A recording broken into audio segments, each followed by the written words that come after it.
رفعت الراية لتبدأ الانطلاقة.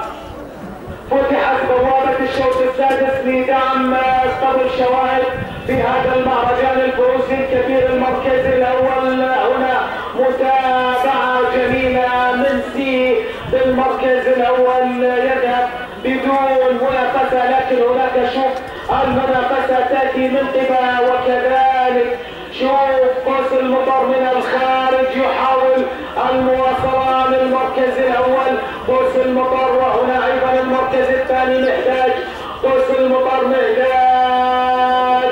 الله يا منافسة رائعة جدا، يا منافسة تذهب بالانظار، تسحب الانفاس بعيدا جدا. شوف قوس المطر يحاول الوصول والصمود الى المنافسة والصدارة والندية. قوس المطر ينهمر كجلمود صخر حطه السيل من على الى خط المستقيم الى النهاية. قوس المطر يذهب اذا بالمركز الاول بدون منافسة.